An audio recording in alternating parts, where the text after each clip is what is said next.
अब ल भन्दा ठुलो सीएम साहब हुनुहुन्छ भने यो त हामी मान्दैनौँ। मेरो त पेस्टलै राखिदिनुहोस् टाउकोमा, ल भन्दा ठुलो सीएम साहब हो भन्नुभयो भने म भन्दिनँ। साना साना मान्छेहरूलाई यातना दिएर उहाँहरूलाई दास्ती नदिनुहोस्। कहिले पनि खुसी हुनुहुन्न तपाईँ त्यस्तो खालको दास्ती दिनुहुन्छ भने। तपाईँ त भन्नुहुन्छ एकातिर जिरो एनिमी पोलिसी छ तपाईँको भन्नुहुन्छ, कति राम्रो कुरा, तर त्यसलाई तपाईँले पालना गर्नुहुँदैछ?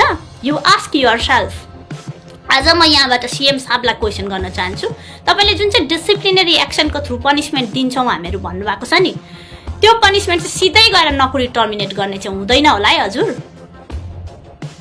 अरू पनि पनिसमेन्ट हुन सक्छन्, सिधै गएर कसैको नोकरी नै खाइदिने, कसैको गाँस बाँसे उठाउने पनिसमेन्ट त मैले आजसम्म सुनेको छैन। क्रिमिनोलोजी पढ्दा नि सुनेको छैन है मैले हजुर। यसरी छोरी मान्छेलाई टार्गेट गर्न छोडिदिनुहोस्। तपाईँलाई पब्लिकले म्यान्डेट दिएर 5 वर्षको लागि राम्रो काम हुन्छ भनेर भोट दिएको हो। त्यो मध्येमा म पनि हो, मेरो पेरेन्ट्स पनि हो, जसले भोट दिएको थियो एसकेएमलाई।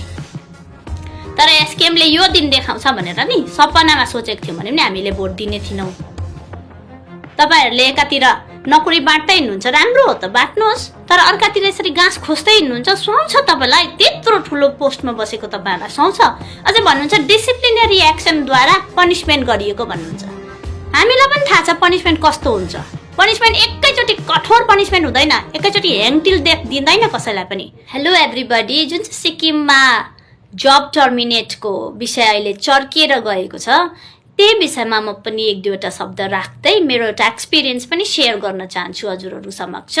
जुन चाहिँ ओएफओजेको कर्मचारीलाई निकालिएको थियो र सिक्किम ऊर्जाको कर्मचारीलाई, मैले त्यहाँ एउटा कमन के देखेँ भने यहाँनिर फिमेल वर्कर्सहरूलाई निकालिएको रहेछ, फिमेललाई सफ्ट टार्गेट बनाइएको रहेछ, उहाँहरूको गाँस खोसिएको रहेछ।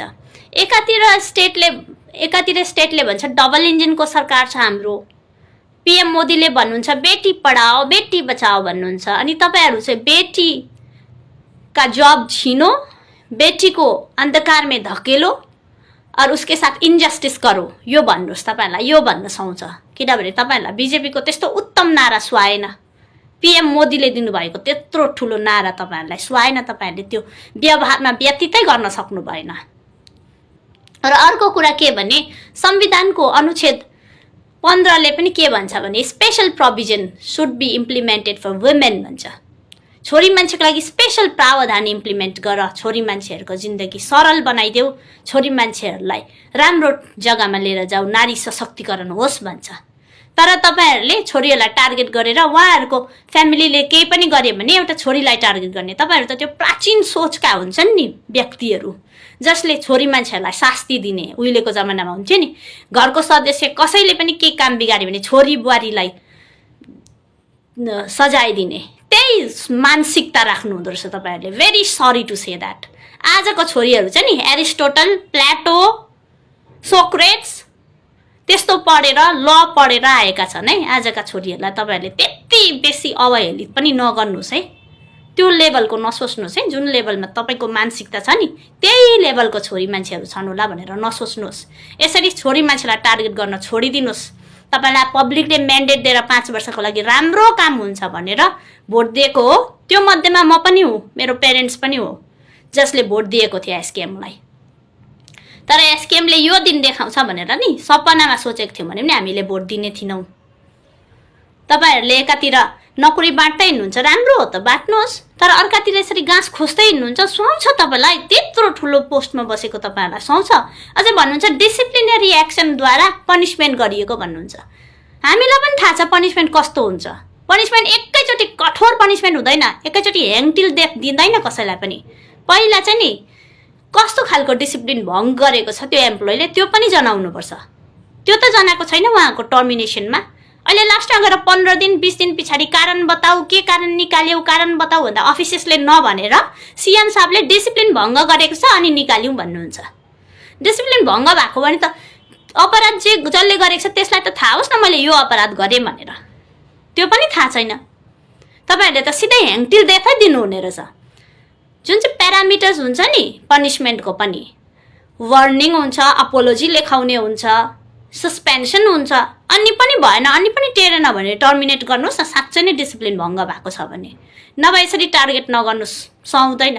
तपाईँ एउटा ठुलो मान्छे हुनुहुन्छ, बडप्पन छ तपाईँकोमा भने बडप्पनलाई पालन गर्नुहोस्, साना साना मान्छेहरूलाई यातना दिएर उहाँहरूलाई दास्ती नदिनुहोस्। कहिले पनि खुसी हुनुहुन्न तपाईँ त्यस्तो खालको दास्ती दिनुहुन्छ भने। तपाईँ त भन्नुहुन्छ एकातिर जिरो एनिमी पोलिसी छ तपाईँको भन्नुहुन्छ, कति राम्रो कुरा, तर त्यसलाई तपाईँले पालना गर्नुहुँदैछ? You ask your self.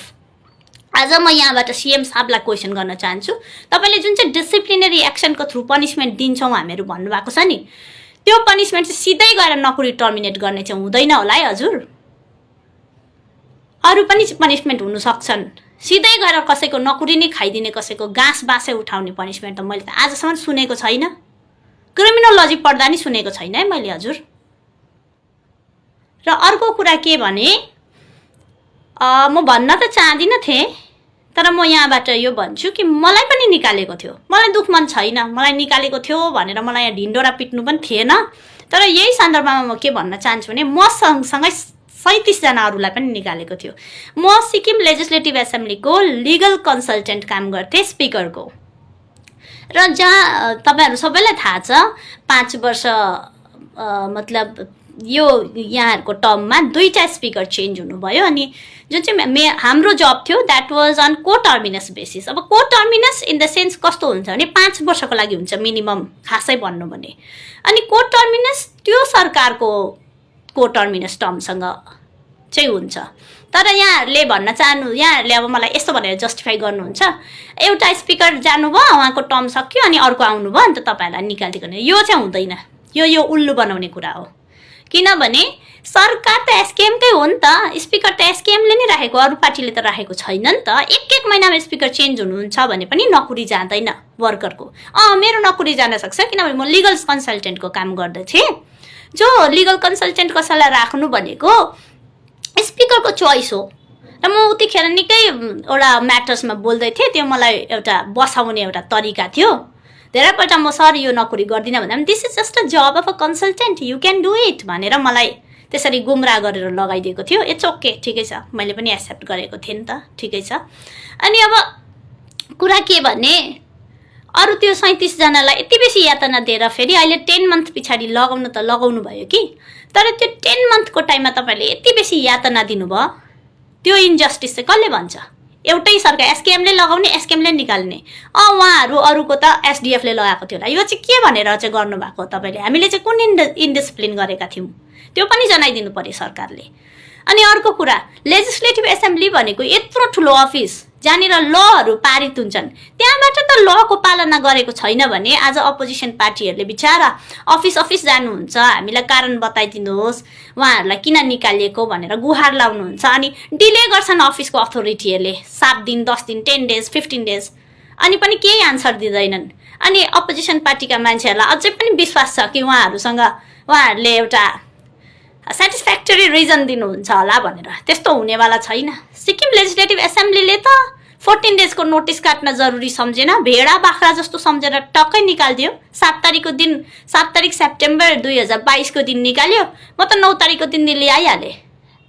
के गर्नु, उहाँहरूको छेउमा म गुहार लगाउन पनि सक्दिनँ थिएँ। बहिनीहरूको विषयमा, उहाँहरू अरूहरूको निकालिएको विषयमा म बोल्न चाहन्थेँ, तर होइन दिदी तपाईँले भनिदिनु भयो भने झन् पाइँदैन होला नोकरी भने त्यस्तो डराएका छन्। अनि मैले बोलिनँ। अहिले उहाँहरूले पाउनुभयो, अहिले बोल्ने मैले मौका पाएँ। तर नि तपाईँहरूले जति नै डर देखाउनु हो भने पनि केही हुनेवाला छैन है। तपाईँहरू बरु राम्रोसँग फेस गर्नुहोस् न हामीलाई। हामीले सजेसन गरेको राम्रै नै सजेसन गर्छौँ। हामीले सिक्किम बिग्रेस नासियोस् कहिले पनि भन्दैनौँ। कसैलाई पनि यस्तो खालको दास्ती नदिनुहोस्। तपाईँहरूले न्यायलाई पालन गरिदिनुहोस्। ल भन्दा ठुलो हामीले त पढ्दाखेरि त्यही जानेको छौँ, ल इज किङ अफ किङ जानेको छौँ। अब ल भन्दा ठुलो सीएम साहब हुनुहुन्छ भने यो त हामी मान्दैनौँ। मेरो त पेस्टलै राखिदिनुहोस् टाउकोमा, ल भन्दा ठुलो सीएम साहब हो भन्नुभयो भने म भन्दिनँ, किनभने मैले जे सत्य हो त्यही नै भन्नुपर्ने हुन्छ। ल इज किङ अफ किङ भन्छु र धन्यवाद।